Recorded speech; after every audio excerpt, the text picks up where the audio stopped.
어떤 병자가 있으니 이는 마리아와 그 자매 마르다의 마을 베다니에 사는 나사로라. 이 마리아는 향유를 주께 붓고 머리털로 주의 발을 닦던 자요. 병든 나사로는 그의 오라버니더라.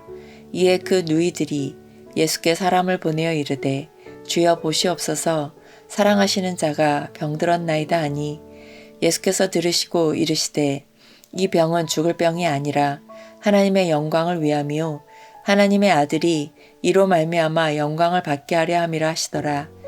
예수께서 본래 마르다와 그 동생과 나사로를 사랑하시더니 나사로가 병들었다함을 들으시고 그 계시던 곳에 이틀을 더 유하시고 그 후에 제자들에게 이르시되 유대로 다시 가자 하시니 라삐여 방금도 유대인들이 돌로 치려 하였는데 또 그리로 가시려 하나이까. 예수께서 대답하시되 낮이 12시간이 아니냐. 사람이 낮에 다니면 이 세상의 빛을 봄으로 실족하지 아니하고 밤에 다니면 빛이 그 사람 안에 없는 거로 실족하느니라. 이 말씀을 하신 후에 또 이르시되 우리 친구 나사로가 잠들었도다. 그러나 내가 깨우러 가노라. 제자들이 이르되 주여 잠들었으면 낫겠나이다 하더라. 예수는 그의 죽음을 가리켜 말씀하신 것이나 그들은 잠들어 쉬는 것을 가리켜 말씀하심인 줄 생각하는지라. 이에 예수께서 밝히 이르시되 나사로가 죽었느니라. 내가 거기 있지 아니한 것을 너희를 위하여 기뻐하노니 이는 너희로 믿게 하려 함이라.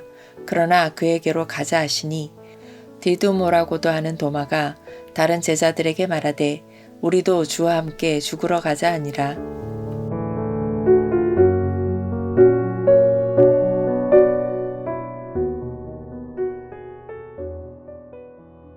베단이라는 작은 마을에 나사로라는 사람이 살고 있었습니다. 그는 깊은 병에 걸려 신음하고 있었습니다. 성경은 이 가정을 아주 특별하게 소개합니다. 주님을 향한 뜨거운 헌신과 흠모가 가득한 가정이었습니다. 주님도 이 남매를 지극히 아끼고 사랑하셨습니다. 그런데 이토록 은혜로운 가정에 죽음의 그림자가 덮친 것입니다.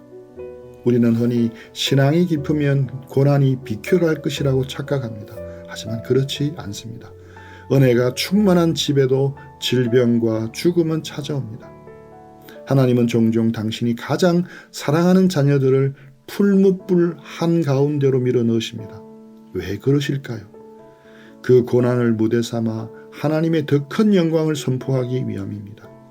나사로라는 이름의 뜻은 하나님께서 도우신다입니다.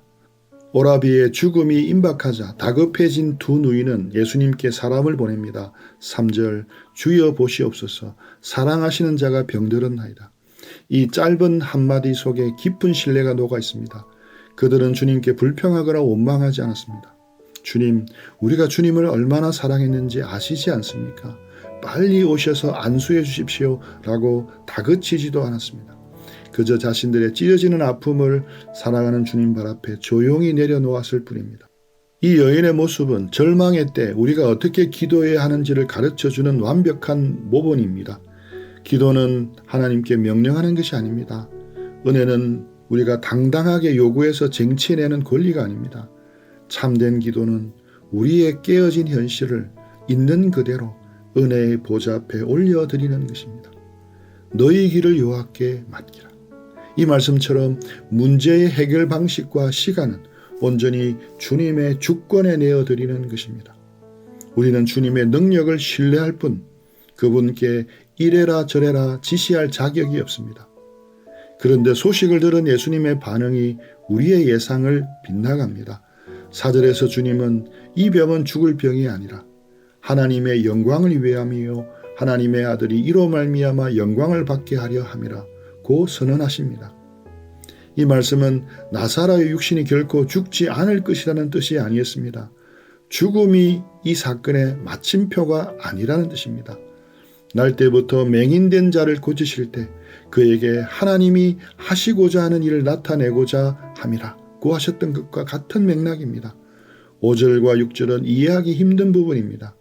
예수께서 본래 마르다와 그 동생과 나사로를 사랑하시더니 나사로가 병들었다함을 들으시고 그 계시던 곳에 이틀을 더 유하시고 사랑하신다면서 이틀을 더 머무르셨습니다.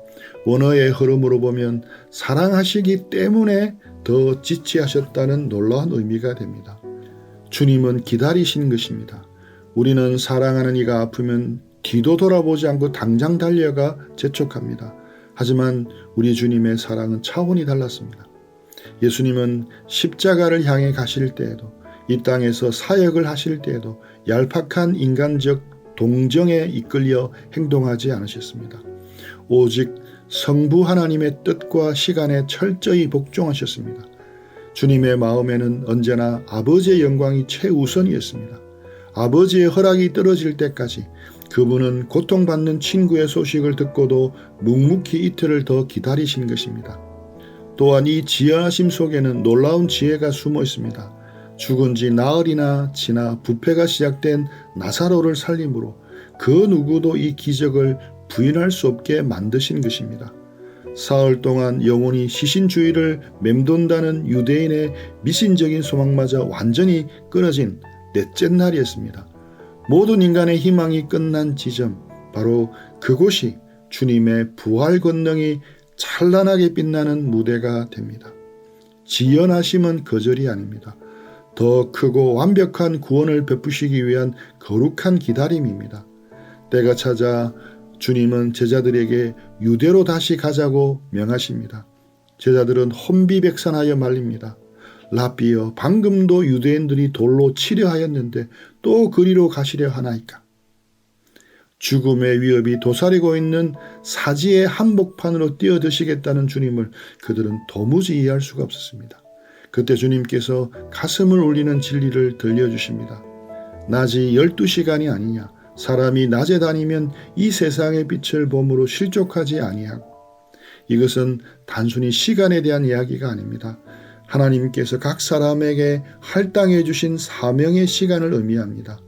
어떤 재난이나 악한 원수의 위협이 있더라도 그들은 우리의 생명을 빼앗을 수가 없습니다. 왜냐하면 하나님께서 정하신 사명이 있기 때문입니다. 그 사명의 시간이 끝날 때까지 우리의 생명은 단 1분 1초도 단축되지 않습니다. 이것은 단순한 바람이 아니라 절대적인 확신입니다. 그래서 주님은 요동치지 않으셨습니다. 반면 10절 말씀처럼 하나님의 뜻을 떠나 밤의 어둠 속을 걷는 자는 스스로 실족하고 맙니다. 위험을 피하겠다고 십자가 길을 외면한 것이야말로 가장 무서운 밤을 걷는 것입니다. 11절에서 주님은 죽음을 바라보는 놀라운 시각을 선포합니다.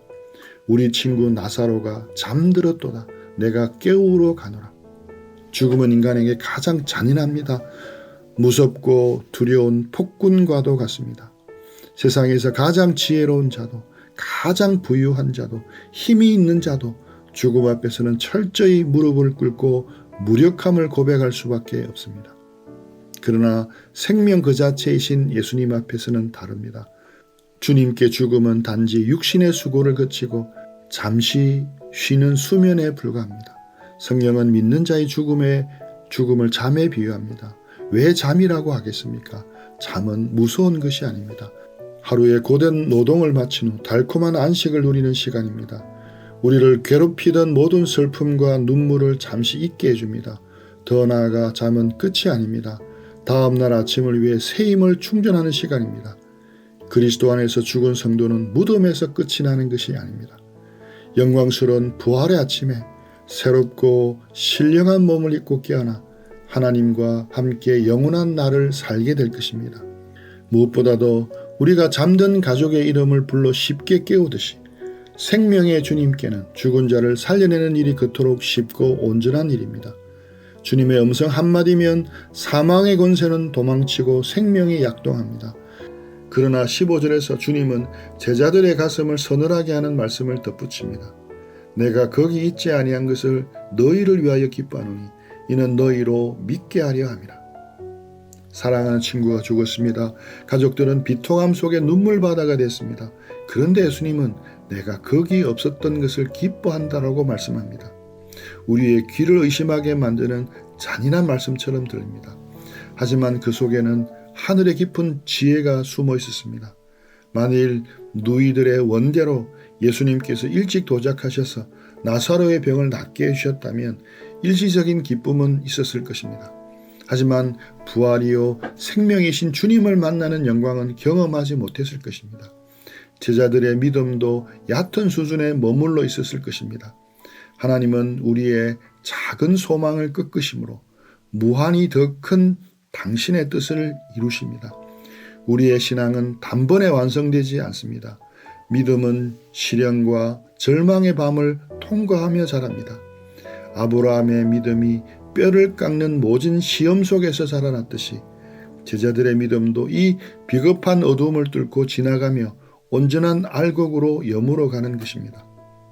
16절에 등장하는 디두모라 하는 도마의 반응을 보십시오. 우리도 주와 함께 죽으러 가자. 그의 마음에는 주님을 향한 뜨거운 헌신이 있었지만 동시에 절망과 영적 무지가 섞여 있었습니다. 그는 아직 부활의 주님을 온전히 알지 못했습니다. 주님은 그런 우리의 연약함조차도 품으시고 영광의 자리로 이끄십니다. 나사로의 죽음은 단지 한 가정의 비극을 넘어서는 사건입니다.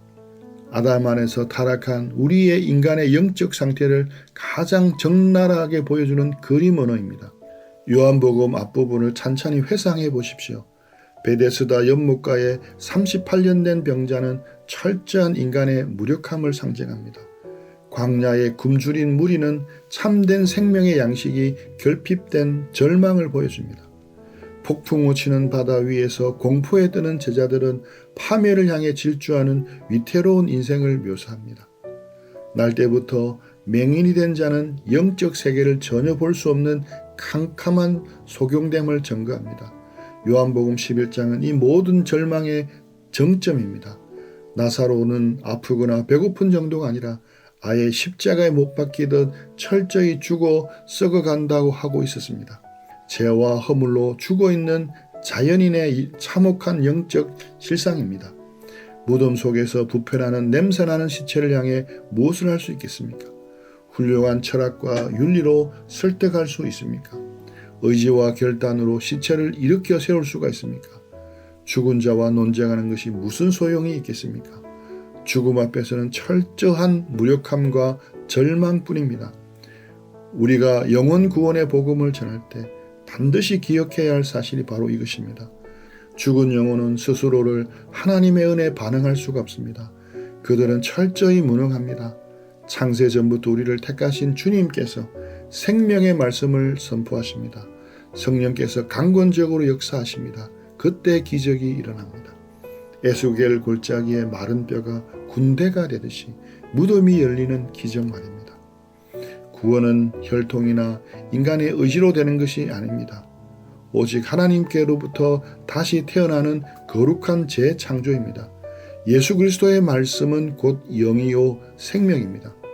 형제자매 여러분, 혹시 오늘 끝이 보이지 않는 고난 속에서 주님이 늦으셨다라고 원망 섞인 단식을 하고 계십니까? 내 기도는 허공을 치는 것 같고 주님은 내 고통을 철저히 외면하시는 것 같아 두려우십니까? 결코 그렇지 않습니다. 지체하심이 거절하심이 아닙니다. 우리 주님은 결코 늦으시거나 서두르지 않으십니다. 전능하신 분은 기다릴 여유가 있습니다. 그분은 당신이 뜻한 대로 반드시 구원의 역사를 성취하기 때문입니다. 인간의 모든 수단과 방법이 끊어지고 절망이 끝에 달한 그 시점이 바로 하나님의 찬란한 영광에 막을 올리는 무대입니다. 베다니 마을의 눈물을 기억하십시오. 주님은 당신의 영광을 보여주시기 위해 가장 사랑하는 자들을 사망의 문턱까지 밀어 넣으셨습니다. 그리고 멀리서 방관하지 않으셨습니다. 슬픔의 한복판으로 친히 걸어 들어오셔서 남매와 함께 눈물을 흘리며 비통해 하셨습니다. 우리의 아픔을 차갑게 외면하시는 분이 아닙니다. 죄와 사망의 굴레 아래 신음하는 우리의 단식에 가슴 찢어지게 아파하는 참된 위로자이십니다. 그리고 마침내 무덤을 막고 있던 돌을 굴려내게 하시고 창조주의 권위로 나사로야 나오라고 명하심으로 그를 사망의 결박에서 풀어 자유케 하셨습니다. 오늘 우리가 당하는 고난도 마찬가지입니다. 내 뜻대로 내가 원하는 시간에 응답되지 않았다고 주저하지 마십시오. 우리 눈에는 앞이 보이지 않는 캄캄한 밤일지라도 하나님의 은혜의 시간표는 한치 오차도 없이 흘러가고 있습니다. 예수님을 바라보십시오. 우리를 사랑하시는 예수님을 바라보십시오. 우리를 위해 십자가를 지시고 사흘 만에 사망 권세를 깨뜨리사 무덤에서 부활하신 예수님을 바라보십시오. 그분만이 참된 길이며 진리며 생명이십니다. 오늘도 그 예수님을 바라보며 동행하는 하루가 되시기를 축복합니다. 우리 들은 말씀 생각하면서 잠시 기도하고 적용하고 묵상하는 시간들 가지겠습니다.